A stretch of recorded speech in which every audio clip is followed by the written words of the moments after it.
But I looked at him and I said, Larry, if I take that offer, I'm taking it because I like you and the money. And the problem is, 2 years from now, I'm going to be crying in my Tesla and blaming everyone else in my life except me. And I'll be the only person that is actually at fault.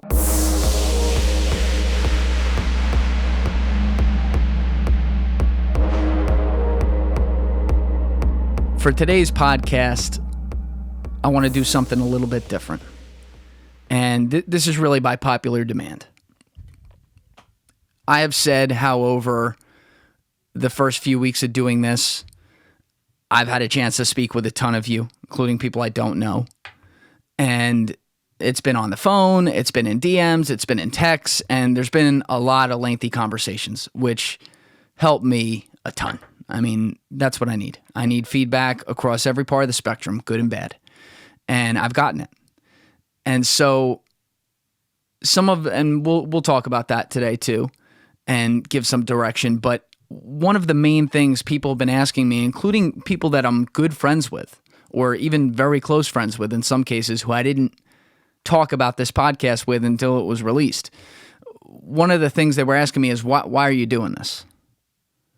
What's the purpose here? What are you trying to do? How did you get to do this? Why are you at this point in your life? And I'm one of these guys who cringes at the idea of people asking me about my life or what's going on or why I'm doing things.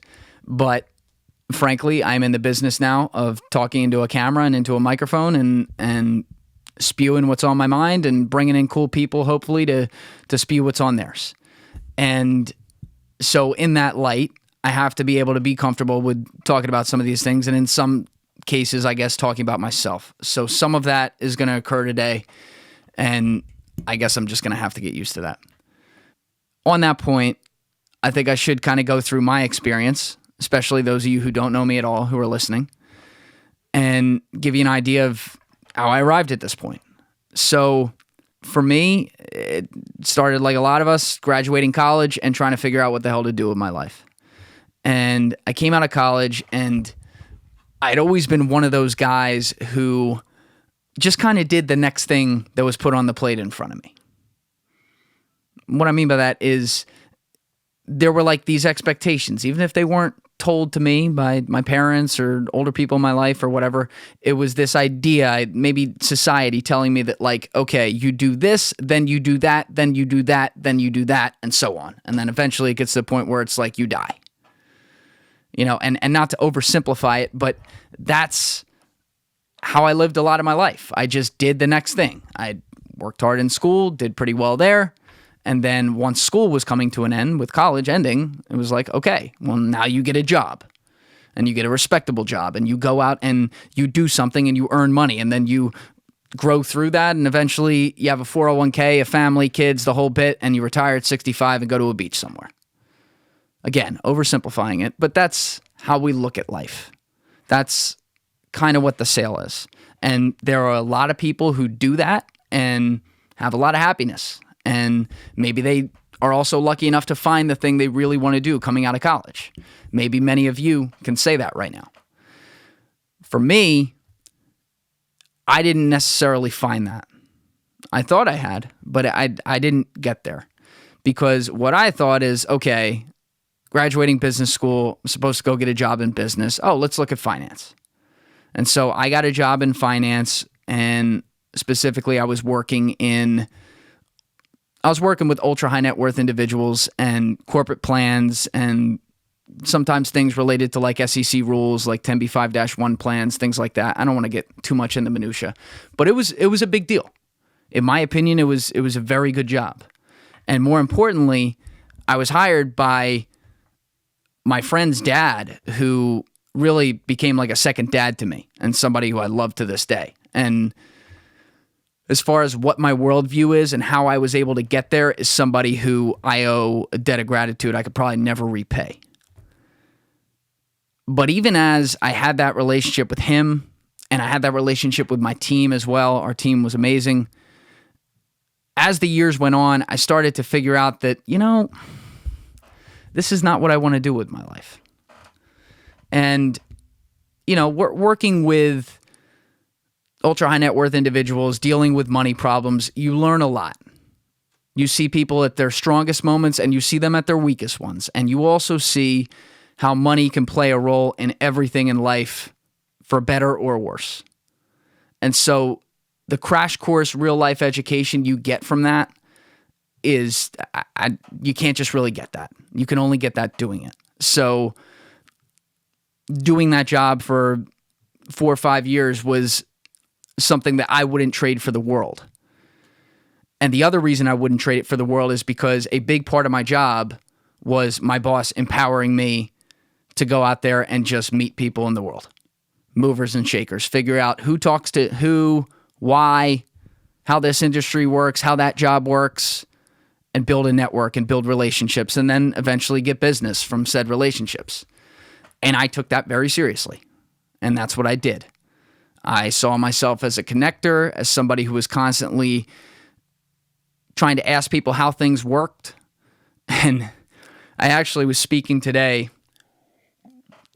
with one of the many people who I built a relationship with over the years, who was in a totally out there kind of space that I would have never known anything about or had any interest in.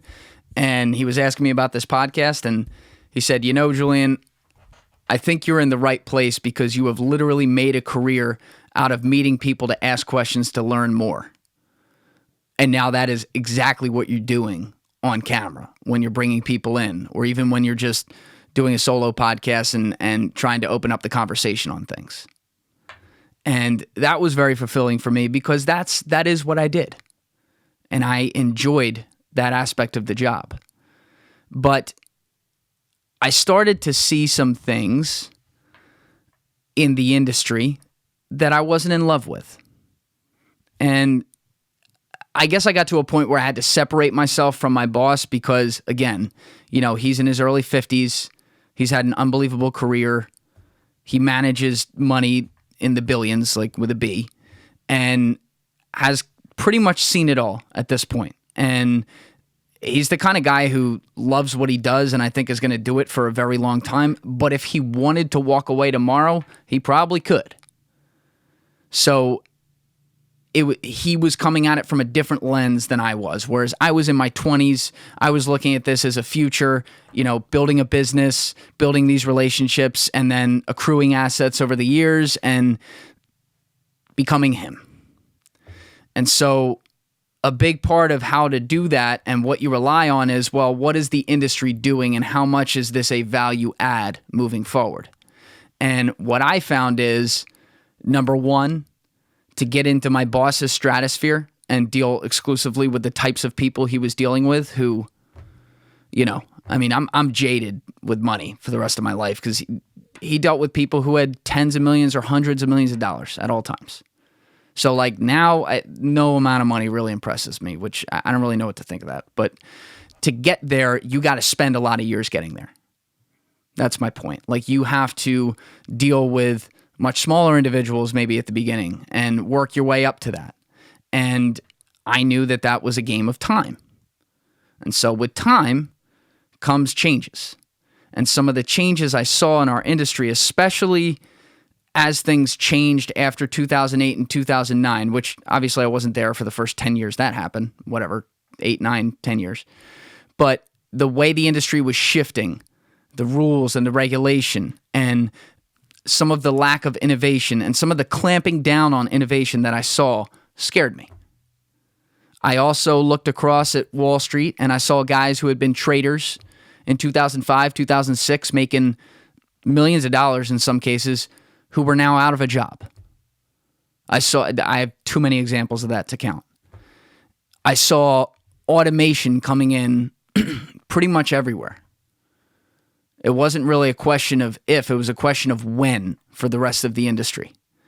And then specifically in my industry, which dealt with individual people relationships, and then also with the other side of it was dealing with some corporate situations, which I had a different opinion on. But on the individual side, yeah, I saw a lot of people moving to resources online that they didn't have even 5 years ago or 10 years ago. You see things like Robinhood pop up, and yes, it's not a financial advisor. You can still be an idiot human like we all are, when shit hits the fan and we can sell the wrong things or manage money the wrong way. But the ability to access these resources and get more information and have a better understanding of what your viewpoint is was certainly a lot stronger than it had been. And it made the margins on being an advisor tighter. And so I didn't see that turning around. I remember there's so many things that they really can't even teach you in college or just don't. And one of these things was looking at your surroundings. So I loved my surroundings right away with my team. I met all of them right away and like we clicked like crazy. So obviously the people aspect I nailed, which is, I would argue, the people you surround yourself is the most important thing of your environment. So that part, I'm lucky I had that right. But a lot of the other parts I didn't. And I remember I had never been a big tech guy. I am now, but I shouldn't say that. I was never a guy who was really overly curious about tech and technological trends. And that shifted big time during my career, and obviously I'm very into that now. But when I walked into our firm's office for the first time, I didn't take note of what I saw. You know, we were a top 5 office for this line of business at the entire firm. And I think there were, 200 advisors working in there, a lot of advisors, and then all people who work for them. And the office was huge. But when you look at the environment, the cubicles were old. Some of the rooms were straight up gray. They were working on 2011 Dells, forced to use Internet Explorer with a firewall that sometimes blocked Wikipedia. Firm policy. That actually happened a couple times. I shit you not. That really did. And then once I got into the career, I didn't notice right away how a lot of the choice and a lot of the flexibility to make decisions and take actions, even on basic trades for clients, was hindered. And I also had a very different view on this because I worked for a guy who was in the upper echelon of the firm. He was in something they called the private bank, which was basically the 1% of the 1% of the 1%. So in my reality, I even got to see a lot more streamlined things than most of the rest of the firm had. So I was even getting the best case scenario, and there were even things there that I was like, I don't know about that.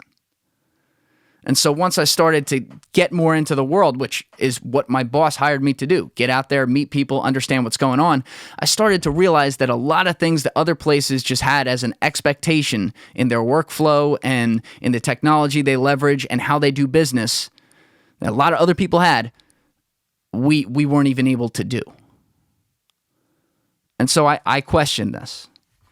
And you're saying, well, where does this come to the podcast? Well, I was always involved in other things. I've been on 3 other LLCs and a couple other projects as well. I was always moving and doing something on the side. I've firmly believed that in your 20s, you move, you shake, you figure it out, you get involved in cool shit, and you hustle like crazy. Because if you're in your late 30s or early 40s with a family, it's a lot harder to do that.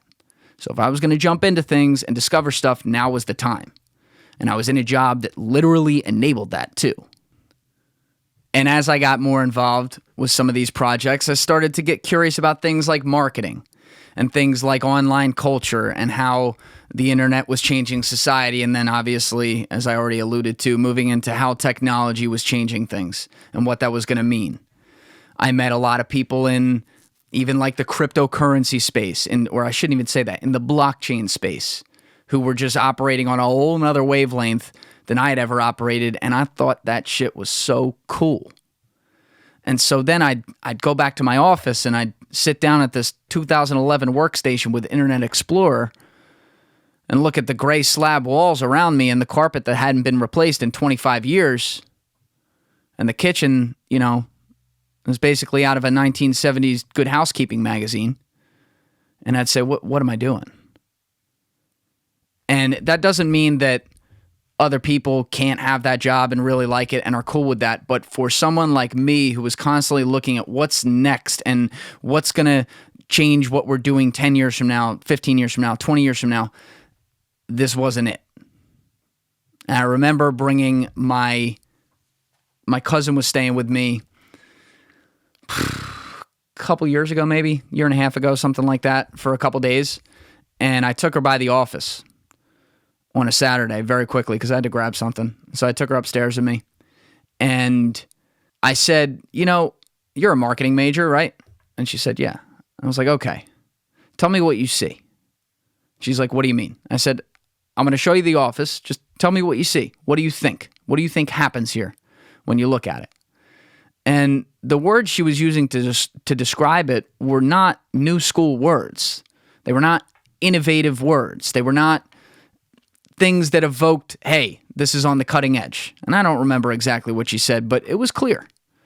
And so not just that one event, but other conversations with people and more data on around that, I began to share that opinion completely.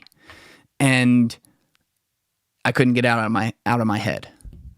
And so without going into the complicated stuff around it, last summer, end of 2019 summer, my deal, so to speak, came up.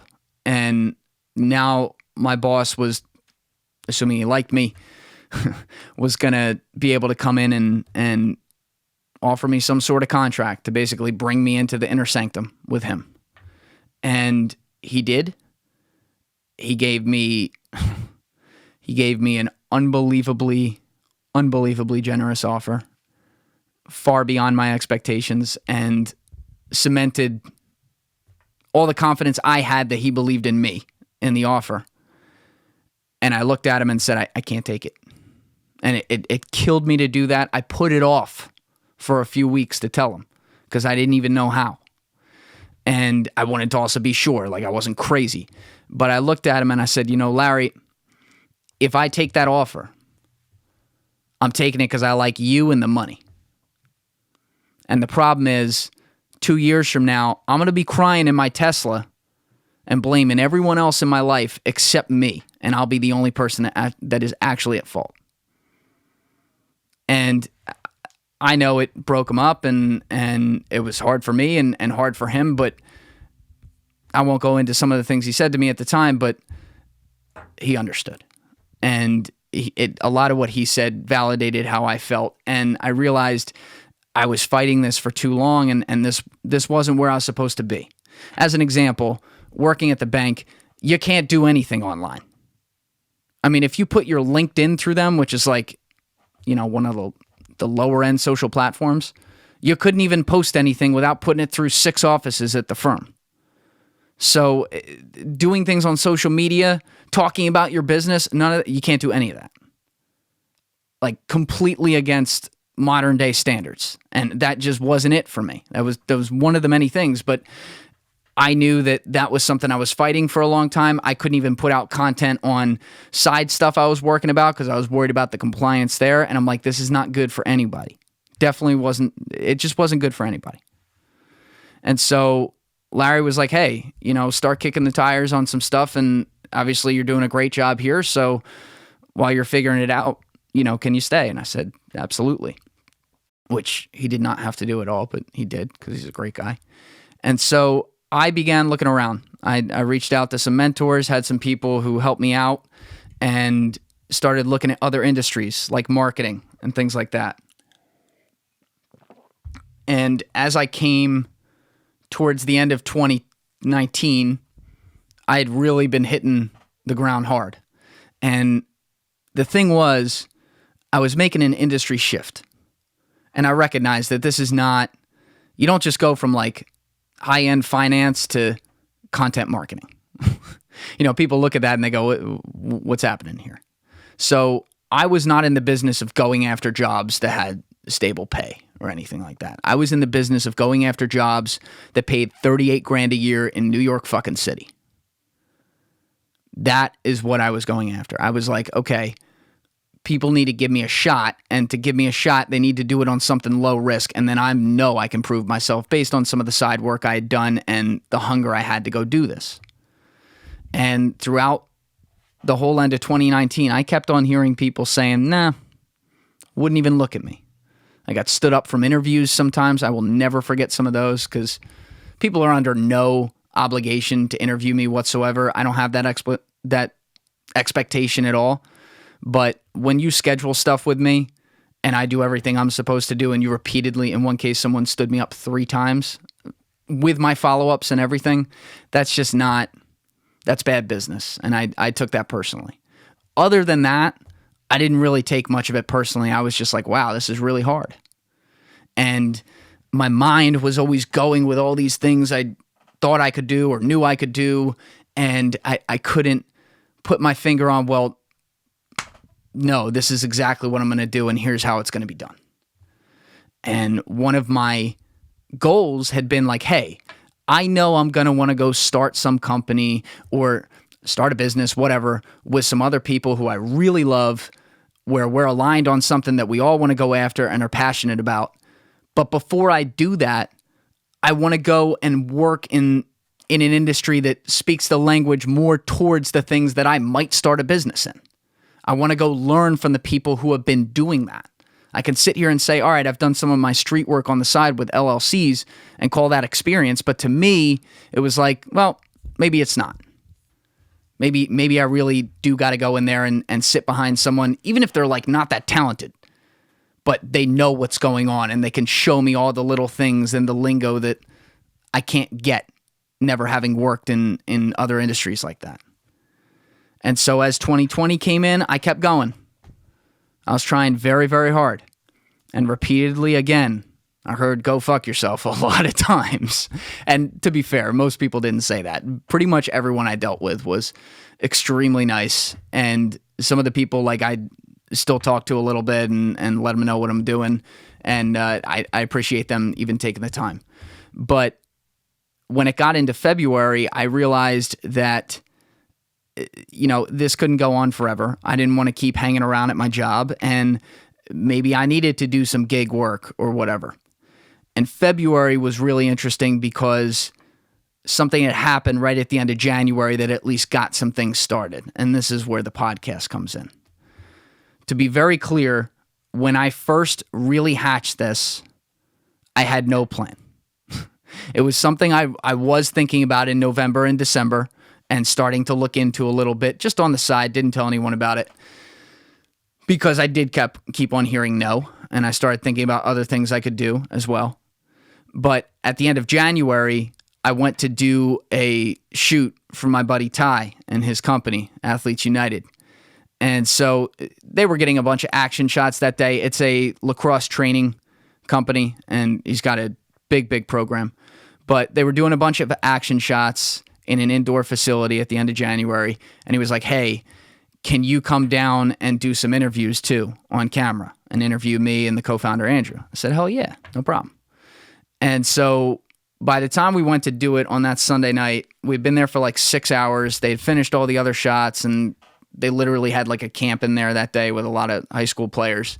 And so those players were filing out, and it was late. And Ty was like, all right, let's do it. So we sit down to do it. We put on the lights. There weren't a ton of people there. It's a big indoor facility, but it was fully dark. All the lights were out, and we put up the camera lights for the interview. And we sat down to do it, and I sat down for about 20 minutes with Ty and 10 minutes with Andrew. And Ty had said to me, he's like, do this uncut, unedited. You know my story. Come at me hard for some of the things in my past, whatever, just like a couple minor things. But I was like, okay, I will.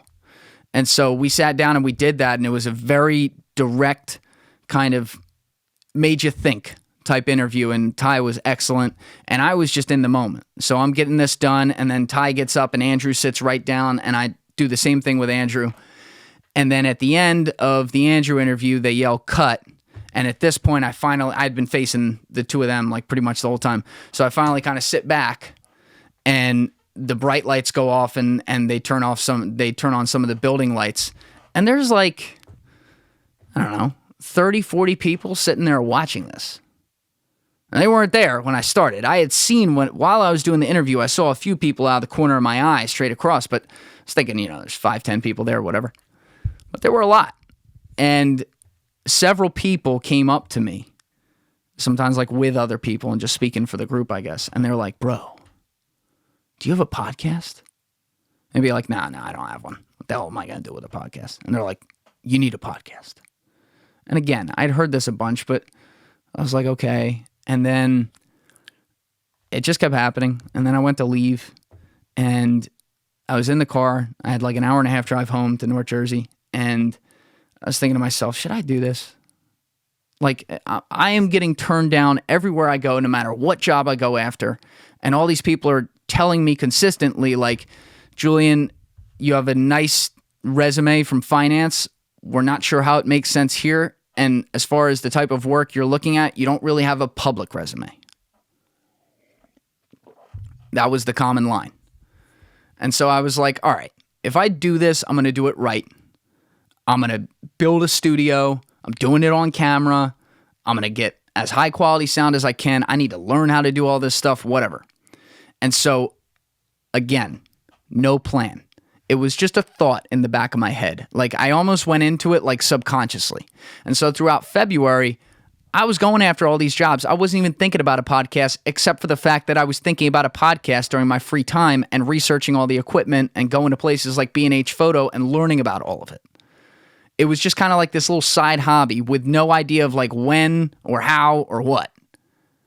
And so in February, to come back to where I started this little tangent, I went to my boss and I said, look, you know, I'm reaching out to a bunch of mentors now. It's been tough on the job trail, but again, maybe I'll do some gig work and thread the needle here a little bit, but I need to leave. Like, I'm thinking the end of March, I should leave. And he was like, hey, whatever is best for you. You have my full support. I said, I think that's the way to go. So I was going to be telling clients my final decision, as it turned out, the week of February 24th. And then we walked in on February 24th. If you listen to episode 14, I talked about this a little bit. But we walked in and the market was way down because that was really the first big time sell-off of COVID. And then we were like, all right, we'll do it tomorrow. And then it just kept going and it got out of control. And next thing you know, we're in quarantine. But right before quarantine, about a week before, I started quarantine on March 13th. So literally that Friday or Saturday before, I had finished most of my equipment research and I pressed the order button on pretty much all of it. And then that whole week building up to quarantine ended up being insane. I forgot about it. And so on the first day of quarantine, March 13th, I get the notification from Amazon that like everything is downstairs. And I was like, oh my God, you're kidding me. What am I going to do with a podcast? Like, what, now of all times? I had my boss already asking me like, hey, you know, we're probably not going back to the office till May. Can you stay on till then, work remote? I'm like, well, yeah, why not? You know, shit was hitting the fan. The market was going way down. Clients were freaking out. It was like a disaster kind of scenario. I'm like, what am I going to do with a podcast? And then I realized, I'm like, if I don't do this now, when am I going to do it? Everything I'd been working on in February, reaching out to mentors to make some headway and get some ins at companies, that all blew up in a day with Corona, like everyone else in the world who had opportunities blow up in a day. And so I was at square zero. I was staring down at this crossroads where now I couldn't even get a job. And I was like, oh, okay, well, if you think you can do this, and if you think you know stuff about these things, and you think you can exchange ideas with people and do it well, now's the time. Go after it. Do it. And once again, I went in with I did not really have a plan with it. It was like, I'm going to start the research and research the market and figure out style. I got to learn how to use all this equipment, learn how to produce an episode, figure out where I'm doing it. I had worked with Adobe Premiere Pro a bunch on videos in the past, so I at least had a good understanding with that, but I had to learn how to take that to a new level and all this other stuff. To say nothing of the fact, I had to learn how to be on camera where it's just me and recording and doing something I hadn't done before and being engaging. And then also, what the hell am I going to talk about? Now, in fairness to me, I did know I was going to talk about things on current events, and we're going to get to that soon. But it was like, all right, what lens am I going to come at it with? How am I going to start my content? What am I going to build it into? And it was it started a 6-month period where this became my main project. And I just kind of kept discovering new things and just going with it. And it ended up landing on me releasing 10 episodes day one on content that I had shot over like the previous 2 months or so that was not evergreen content, but the kind of stuff that needed to be released within about 3 months or so. That way I could at least build it up, get good at it, know I could do it, and then put it out there and then start humming, which I guess is kind of where we're at right now. But I really struggled with the why am I doing this? Why should people listen to me? I went right back to that because I always thought, who the fuck is going to listen to me talk? You know, who even wants to listen to me talk to other people? It's a crazy concept to me. And we all know everyone and their mother started a goddamn podcast. I mean, they're everywhere. There's the data I looked at as of like a few months ago, there were over 1 million podcasts, like 200,000 of them or 250,000 of them or something were active. And you know those numbers are way higher now because people have been starting podcasts left and right in Corona. So there's a ton of marketplace out there. Very few people make money because they don't rise to the top. It's the name of the game. You got to have subscriptions and downloads and consistency. You got to keep coming up with content and putting out good things. And you got to build a relationship with your audience. And so my mindset was, hey, I don't know what's going to happen, but I'm going to put my money where my mouth is. I'm always talking about like, hey, I could go after some things and do it and lean in bad times like a Corona or something like that and be one of the guys who runs the opposite way that everyone else is running and does the hard thing. Okay. Well, if you're that guy, do it then. This is doing it. And to go back to the point of why are people going to want to listen to me, I think people want to listen to things that are entertaining, duh, engaging, also duh, but that provide them value. And when those three things are combined, it gives them a relationship. I just talked about that a second ago. But when you look at personal podcasts, whether it be, you know, someone hosting a solo podcast or someone hosting a guest podcast or someone doing both, which is what I'm doing right now, the people that tune into that hit that button the second that thing downloads and a new episode drops, are doing it because there's this relationship that when you put someone in your ears and go about your day and feel like they're speaking with you and not at you, and then when they're having a conversation, you feel like you're sitting at the table there with the 2 or 3 people having the conversation. When that happens, you build a bond with the person on the other end speaking, or in some cases, the people on the other end speaking.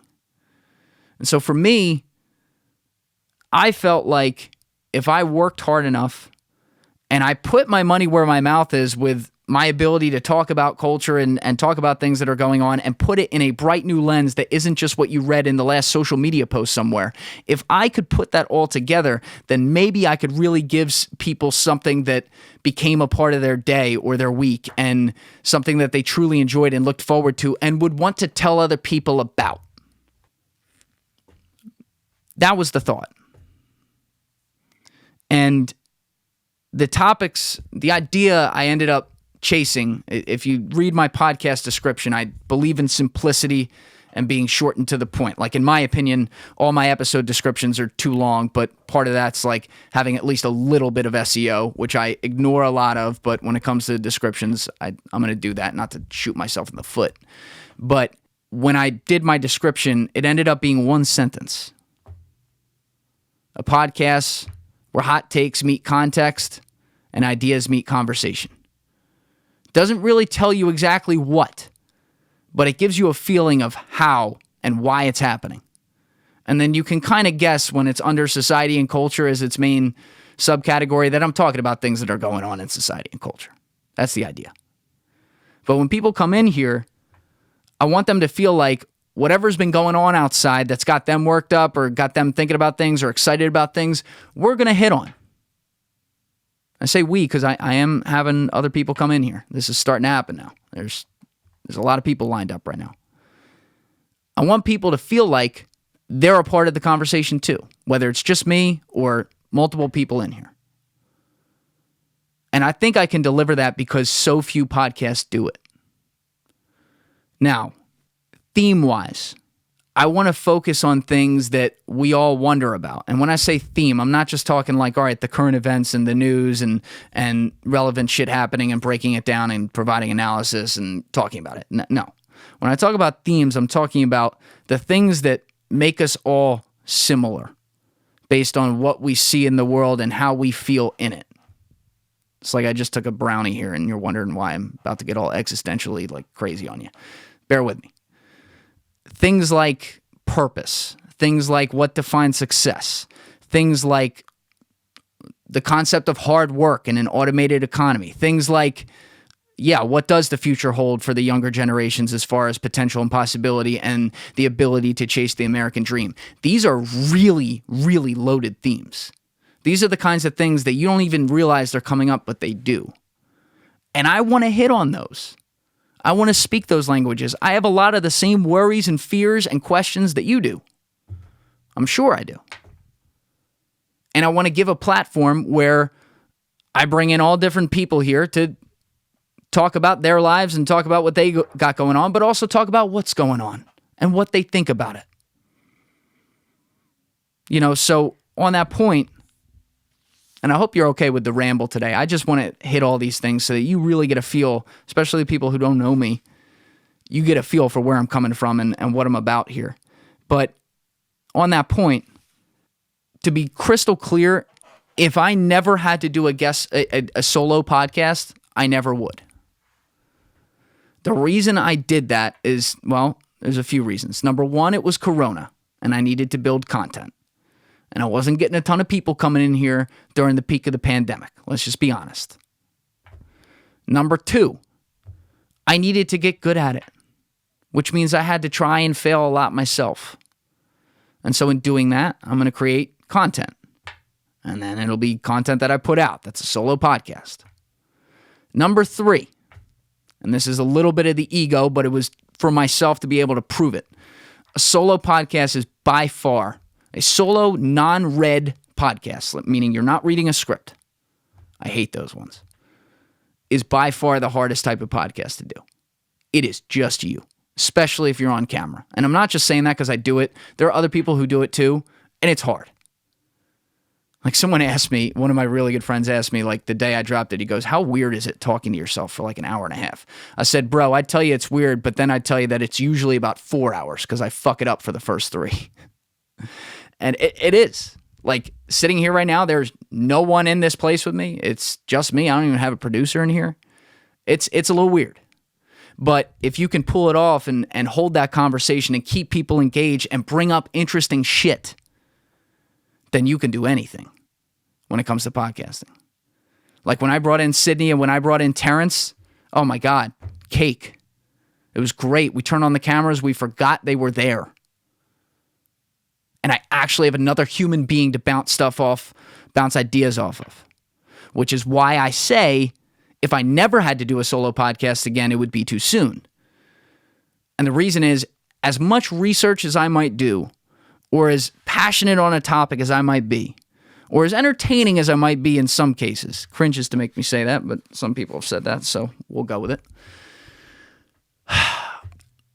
All that being true, or an idea, you still cannot get the value from one person talking in their own voice with no one else there to question them or ask about things. You still cannot get the value there that you do when you literally have even just one other living, breathing, basic life form sitting there as well to listen and respond or create a topic of conversation or both. And so when I talk about things that are currently happening, like let's take the first 3 episodes, for example, the college debt situation. Okay, I may have done a lot of the research on that. But imagine if I brought in just someone who was dealing with college debt and had an experience with that. You know how much better that would have been overall? 1,000,000 times better. And it also, as the listener, completely takes away even the feeling that I could be talking at you because it's just one guy talking. Instead, you get multiple people going back and forth, and you're just there witnessing it as if you're sitting at the table with them. You know, if I brought in an expert on college debt to talk about it. Fire. I mean, they would have forgotten more in the last 5 minutes than I learned in all the research for those 3 episodes.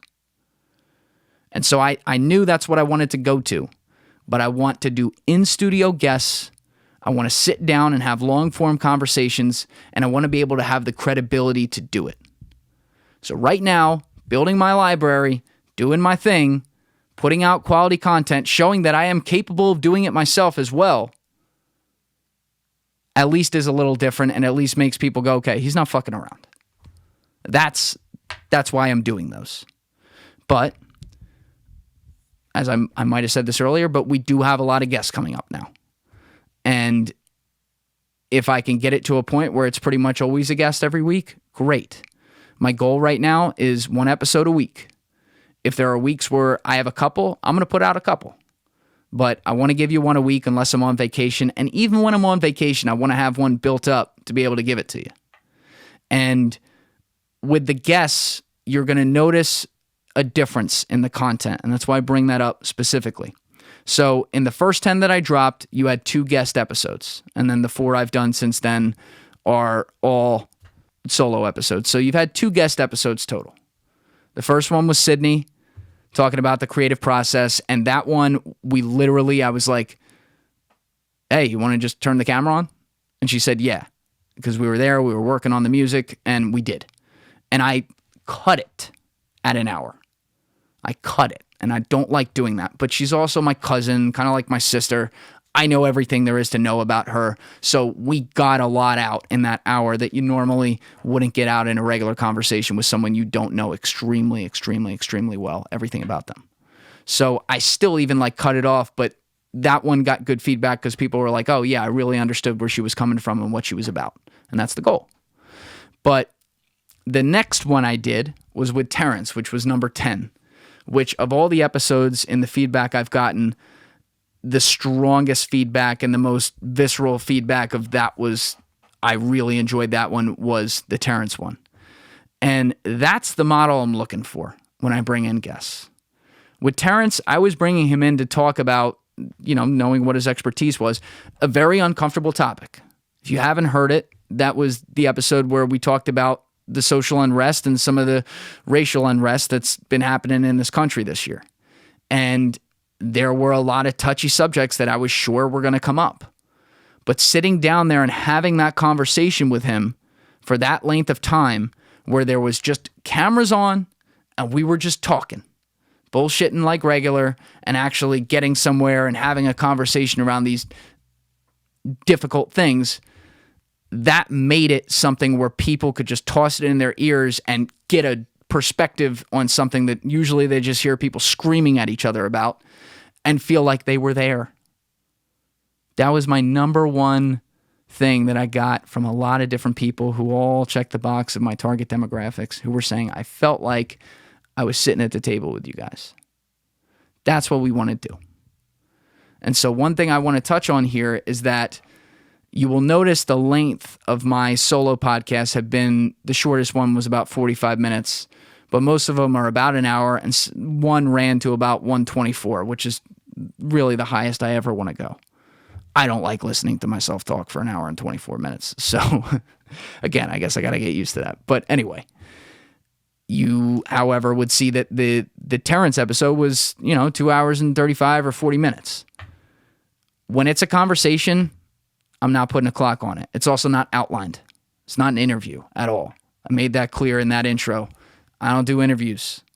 I know people's hot buttons and what they're interested in, or I know what's going on in the world and what we can talk about, and the conversation will go where it goes. It'll go off on tangents. It's a real conversation. So to do that, we're not going to be like, all right, stopwatch on an hour. It's not how it's going to go. It's long-form content that, is passively consumed. And some people, maybe people who aren't as big podcast head, or maybe some who are, will say, well, what the hell am I going to do listening to a 2.5 hour conversation? That's fair. But that's the model.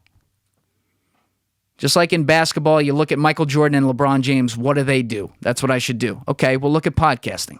The Michael Jordan of podcasting is Joe Rogan. I've talked about him before. That's the model. And Joe Rogan has built the base he has and the people who are, I guess, are in his target demographic, the reason they really fuck with him is because there's no bullshit. What you see is what you get. And what I would expand upon it with is when you are sitting down in a studio across from a person with headphones in your ear, hearing their voice right in your ear, and the cameras go on, and you just talk without any of that production or crap that makes it not real, neither of you can really hide. You're out there. Your experiences, your perspective, your style, your personality, it's there. It's the most transparent, like, beautiful thing. I love it. It goes for me and it goes for the people I bring on. And so it also doesn't put the time constraints of trying to figure out, well, are we going to hit this? Are we going to hit that? It leaves it open-ended. Generally, at 3 hours, you're done. You know, you're tired. Like, even if, think of it this way. If you go to talk with a girl you really like for the first time, like in depth, or if you're a girl and you go to talk with a guy you really like in depth, do you really get to know them in a 45-minute conversation? It's a hard no. No, you don't. And this relates back to that. You don't really get to people in that way. And so I guess people, and not to pick on them because the production quality is great and, you know, some of them are really good, but, you know, people who the only things they listen to are NPR podcasts and quick TED Talks, this is probably not the podcast for them. It's not a speech. It's not a set interview question that's produced and these are the things we ask and then we move on. This is very open-ended. There is no plan. When I went with Sydney and I went with Terrence, there were no questions. I have the cameras up in that case. There's nothing on the screen saying, this is what we got to talk about. No, we just talk. And that's what I want to move towards. You're going to get a big, healthy dose of that coming up here just because I got a bunch of people coming in. And I got some interesting people coming in. I mean, to me, that yes, eventually I want to get some bigger names too, right? And some people who are pseudo-celebrities or celebrities, and there are some I know, but those aren't the people I'm bringing in right now. I'm bringing in, first of all, a couple of people who really should be. One guy in particular definitely should be. And who have way different experiences on stuff. I want you guys to be able to listen on demand when you want and get something that's relatable and real. It's a theme I've hit on in episodes. I'll never stop hitting on it. That's what I value. I don't like the production of TV. I grew up in internet culture. That's what I like. And the data suggests that a lot of people like it too. A lot of you guys do too. You know, this is an explicit podcast. I talk how I talk, right? So on that point, in the first 10 episodes, because I was putting out all 10 at once, I knew that going in, I went all over the board. I went from like really serious and slow and almost somber on some stuff to like crazy funny and raunchy on other stuff. I was kind of throwing shit against the wall and seeing what stuck. And unfortunately, with different people, a lot of it's stuck in different ways. So it's got me like a little confused what to go for. But I guess that unpredictability and what I do kind of going from here to here and all over the place, it adds to the experience. So I'll continue kind of collecting data on that. And please, again, reach out to me and tell me what you think. But that's kind of what it is right now. And so I keep it conversational. And yes, you know, like some people who are not in my target demographic at all, but, you know, some older people are like, well, why do you have to curse on the podcast? I only had one person my age say that. I'm sure there are some that think that because maybe that's not their cup of tea. I don't think about it, man. I don't. I talk in conversations just like the rest of you do, and the data suggests that just like the rest of you in conversation with your friends and your peers, that stuff gets said. So I've never thought about using a curse word in my life except when I'm not using them. And it's usually out of respect, totally, you know, with someone generally from an older generation where there was a little bit of a different belief system there. And I respect that. But I still got to be like really measured with what I say. I got to think about every word. My pitch will go up and get a little slower regardless of if they're like old or not. It's not me. It's not what it is. If I'm going to do this, I'm going to succeed or fail as me. That's it. So, there were some that were probably heavier with language. I didn't notice until I was editing.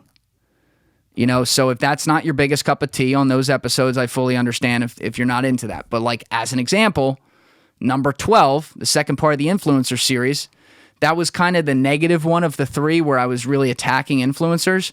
And I made it lighthearted and funny we laughed at them.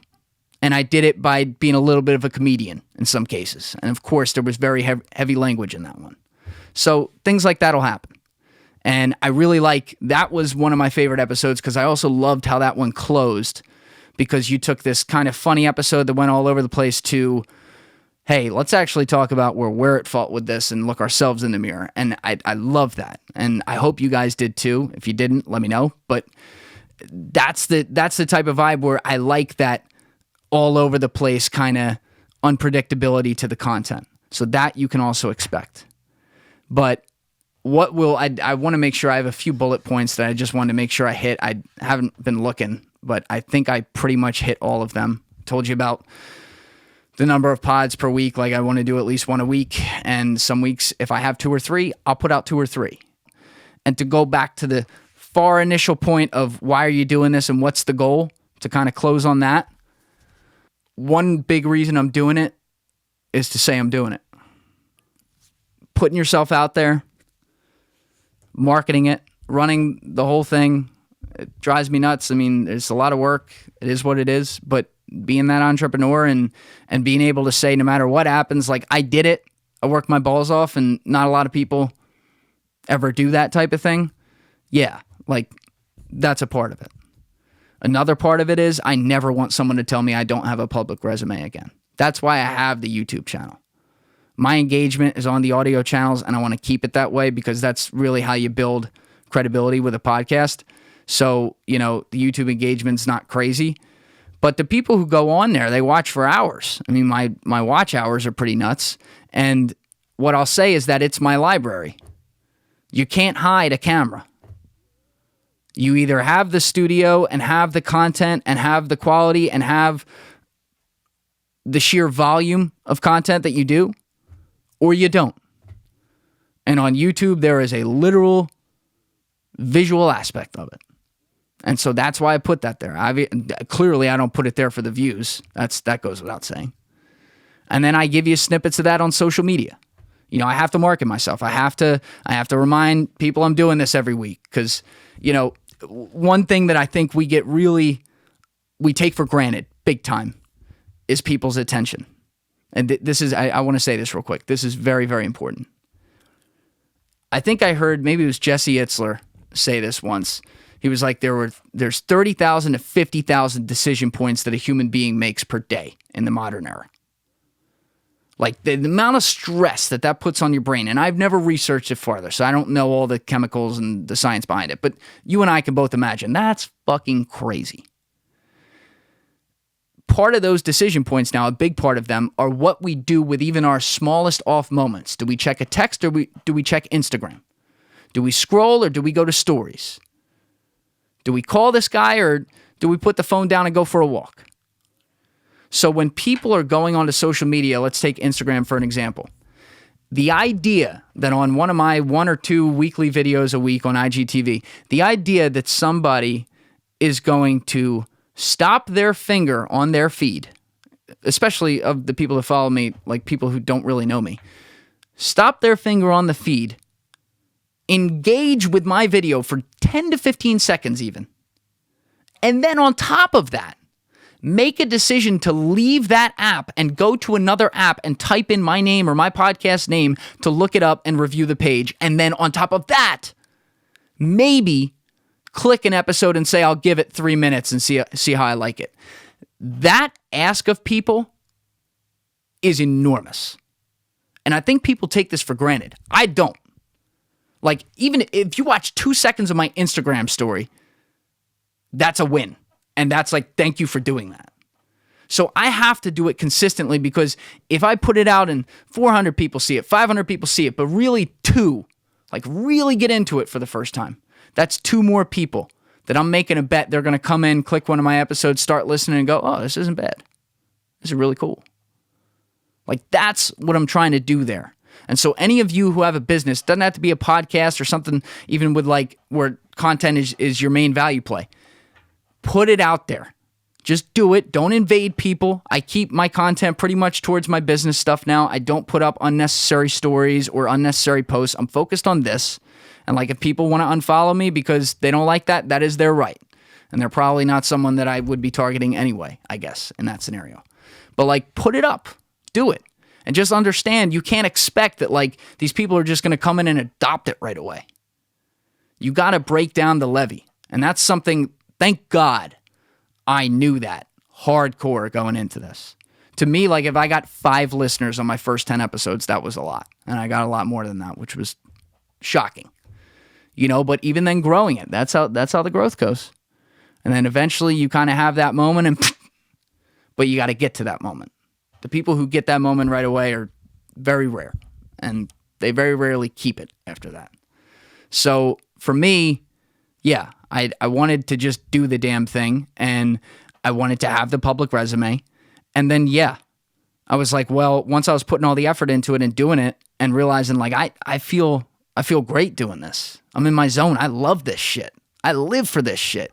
I'm thinking about it all the time. I was like, fuck yeah, I want to make this work. Yeah, I want this to be a big podcast. I want to make this something that people love and evangelize. I want people shouting this podcast from the rooftops. So that's my goal. That's what I do. I don't have a job. This is it. I left my last career. That's over. This is what I do. And I'm going to keep doing it. And at the end of the day, whatever happens here, no one's taking that from me. And I think for anyone who would be in this position, that's a really, really cool thing. And for once, I can actually say to myself, hey, good job, Jules. Like, okay, cool. You did something. So I hope you guys are enjoying this podcast. Again, please keep the feedback coming. It's been great. And it's not like I can take all the feedback. I was on 4 calls on, maybe it was Saturday, like back to back to back to back. And 2 of them had like direct opposite points of feedback as the other 2. You know, and I can't really say that, or sometimes I will say that to people, but, you know, I got to make a choice. I got to figure out, well, who fits my demographic more? And then maybe I end up being wrong about that and got to try it the other way. There's going to be iterations to this. But the feedback's great. I want it. I want all of it, good, bad, and indifferent. And we're going to keep it rolling, baby.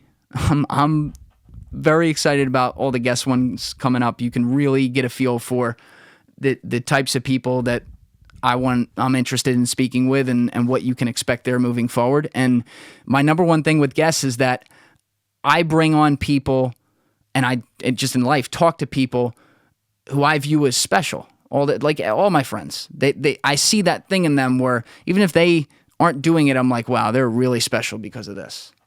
And I see that greatness. And I try not to think about it, but it saddens me that a lot of people won't ever bring that to the surface. But to some of the people out there doing some things to bring it to the surface, I want people to see them through their eyes the way I see these people through mine. And the best way for me to do that is put them front and center right here in front of a camera where we're just talking like we talk on the phone, or we talk on FaceTime, or we talk when we're just talking without the cameras. And then let people judge for themselves. So that's my ramble. We'll call that an episode right there. Thank you to everyone who's listening. Keep those subscriptions coming. Keep the 5-star reviews and the comments on Apple Podcasts coming. That's a huge help. And yeah, I hope you share the hell out of this with people that you think would love this podcast. And if that's everyone, great. I'm happy with that. But I'm not going to get into exactly what my target demographic is and all that. But yes, I have a very clear focus that I did define. And my idea is that you attack that, and then over time, that will invite in other demographics. Because those people will go out and say, oh, you got to listen to this. Oh, you'll love this. And so it gives it a credibility, and it puts the guard down on people who exist outside the demographic. So yeah, I would like this to be open to a lot of people over time. But for now, yeah, there's probably a specific subset of people who really, really fuck with this, and then maybe some others who don't. But to all of you who've taken the time to listen at all, whether you like it or not, thank you. And thank you for all the support. That's all I got. Give it a thought. Get back to me. Peace, everybody.